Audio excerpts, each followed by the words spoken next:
It was a cold Saturday morning, and the grocery store was already busy with early shoppers. James, a single dad of two, stood at the self-checkout line with a basket full of groceries and a mind weighed down by bills. He had just finished his night shift as a janitor at the high school and had barely slept, but this was his only window to shop before his kids woke up. His eyes were tired, his hoodie wrinkled, but his heart remained quietly kind. Just ahead of him in the line stood a woman in uniform. Her hair was tied tightly back, her eyes focused. But there was a tiredness behind them that only someone who had been through too much could wear so well. 3 little kids stood with her, huddled close. They didn't fuss or whine like most children did in grocery lines. Instead, they clung to her silently, one holding onto the bottom of her coat. She swiped her card once, then again declined. James watched her face closely. She didn't panic, didn't plead. She simply stared at the screen, took a breath, and reached into her coat for another card, declined again. One of the kids tugged at her hand and whispered, "Mommy, are we going home hungry again?" Her shoulders tensed. Something inside James shifted. Maybe it was the memory of his own kids asking him the same thing years ago, when his wife had just passed and everything fell apart. He knew the look of a parent trying to stay strong for their children. Before she could say a word, James stepped forward. "I've got it," he said quietly, pulling his card out. The soldier looked at him, shocked. "No, I can't let you, please. I've been there. Just let me do this." Without waiting for a reply, James paid for her groceries. She tried to protest again, but his tired smile and soft nod silenced her. "Just pay it forward someday," he said. She stood there, stunned, her children clutching the grocery bags like treasures. Her eyes welled up. "You have no idea what you've done today," she whispered, her voice cracking.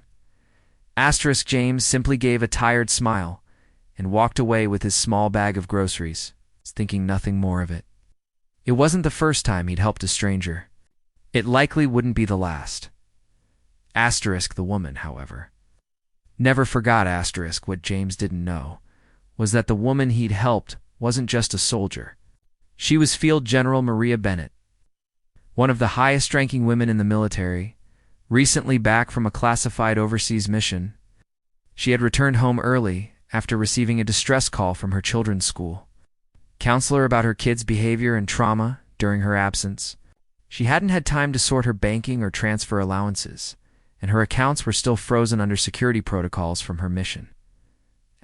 Back at home, Maria couldn't stop thinking about the man in the hoodie with tired eyes. She looked him up through store surveillance and managed to identify him through a quiet inquiry with local officials. She wanted to find him not just to repay the groceries, but to thank him properly. Meanwhile, James went on with life. He didn't even tell his kids about the incident. To him, kindness didn't need an audience. But then 1 week later, during a school assembly at the high school where James worked, everything changed. The principal had gathered students, staff, and janitors into the gymnasium for what he said was a surprise guest visit. James was sweeping the halls, mop bucket in tow, when he heard the announcement. He peeked in from the side, curious. When Field General Maria Bennett walked in wearing full uniform, the entire gym fell silent. Her medals gleamed, her presence commanding. She walked up to the microphone and began to speak. A week ago, I was reminded what true leadership looks like, not from someone in uniform, but from a man with no rank, no title, a man who's quiet. Act of kindness fed my children when they needed it most. She paused, scanning the crowd. Then her eyes landed on James, still holding his mop. There he is, she said, pointing. "James, would you join me up here, please?" Embarrassed. Confused, James stepped forward. The entire room erupted in applause. Maria continued. "James didn't know who I was. He didn't know what I've done. I didn't know what he was carrying. I later found out he's a single father who works night shifts, takes care of 2 kids alone, and never complains." She turned to James.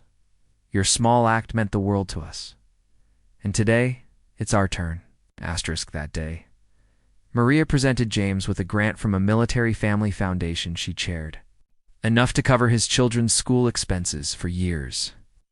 She also worked with the local Veterans Association to offer him a permanent, better-paying job maintaining veterans' housing, a position with benefits, time off, and a schedule.